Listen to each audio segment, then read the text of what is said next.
भारतीय सरकार की तरफ से कुछ इम्पोर्टेंट अपडेट निकलकर सामने आई है, जो कि हम इसी वीडियो में कवर करेंगे।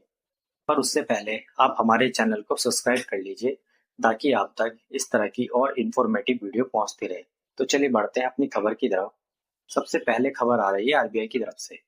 आरबीआई ने पिछले 2 हफ्ते के भारतीय खजाने के डाटा को रिलीज कर दिया है और इसमें बताया गया है कि पिछले 2 हफ्तों में भारतीय खजाने ने 4.5 बिलियन डॉलर की एक बड़ी छलांग लगाई है, जिसके बाद भारतीय खजाना अब बढ़कर 690.5 बिलियन डॉलर पहुंच गया है, जो कि एक बहुत ही बड़ी बात है। क्योंकि आपको याद ही होगा, पिछले 2 हफ्तों से भारत और पाकिस्तान के बीच कॉन्फ्लिक्ट चल रहा था। उसके बावजूद भी भारतीय खजाने ने रफ्तार पकड़ी है और भारतीय खजाना बढ़ा है। वही बात की जाए पाकिस्तान की, तो पाकिस्तान का खजाना लगातार गिरता जा रहा है और पाकिस्तान का खजाना 16 बिलियन से गिरकर 12 से 13 बिलियन रह गया है। ये बताता है कि भारतीय अर्थव्यवस्था कितनी मजबूत है, कि इस कॉन्फ्लिक्ट के बाद भी भारत में निवेशकों का जो भरोसा है वो बढ़ता जा रहा है और भारत में निवेशक अपना निवेश करते जा रहे हैं, जिसकी बदौलत भारतीय खजाना 690.5 बिलियन डॉलर पहुंच गया है। और जिस तरह से भारतीय खजाना बढ़ रहा है, हम अपने ऑल टाइम हाई के रिकॉर्ड को आराम से पार कर जाएंगे 1 से 1.5 महीने में। जो कि हमारा ऑल टाइम हाई रिकॉर्ड है वो 704 बिलियन डॉलर है, जो हमने पिछले साल सितंबर में ही अचीव किया था। और हम इसी रफ्तार से बड़ी आसानी से 1 से 2 महीनों के अंदर ही और अपने ऑल टाइम हाई के जो मार्क है उसे पार कर जाएंगे। और उसके बाद हमारा टारगेट होगा स्विट्जरलैंड, जो हमसे आगे है।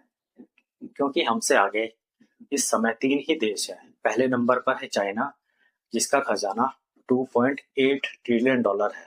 उसके बाद है जापान, जिसका खजाना 1.3 ट्रिलियन डॉलर है। उसके बाद है स्विट्जरलैंड, जिसका खजाना 850 बिलियन डॉलर है।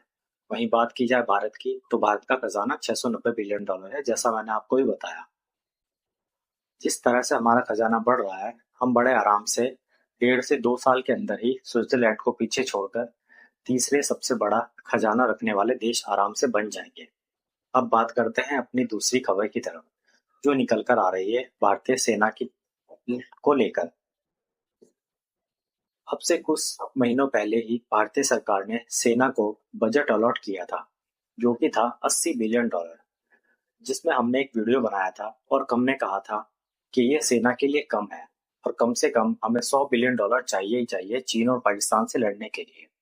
अब जब भारत और पाकिस्तान का कॉन्फ्लिक्ट हुआ है, उसके बाद भारतीय सेना को भारतीय सरकार ने 6 बिलियन डॉलर का अतिरिक्त फंड इमरजेंसी रिलीज किया है। जी हाँ, 6 बिलियन डॉलर का इमरजेंसी फंड भारतीय सरकार ने सेना के रिलीज किया है। अब जो भारत का टोटल बजट है वो बढ़कर 86 से लेकर 88 बिलियन डॉलर पहुंच गया है, जो कि काफी अच्छी बात है।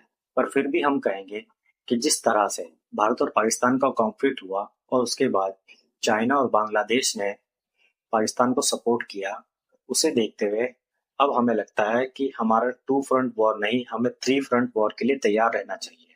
अब बांग्लादेश भी उस कड़ी में जुड़ गया है और इन तीनों देश को देखते हुए जो भारतीय सेना का बजट होना चाहिए वो लगभग 100 बिलियन डॉलर के आसपास तो होना ही चाहिए। और आप देखिएगा कि अगले साल जब भारत का रक्षा बजट रिलीज किया जाएगा, तो उसमें 100 बिलियन डॉलर के आसपास का बजट जरूर रिलीज किया जाएगा भारतीय सरकार की तरफ से।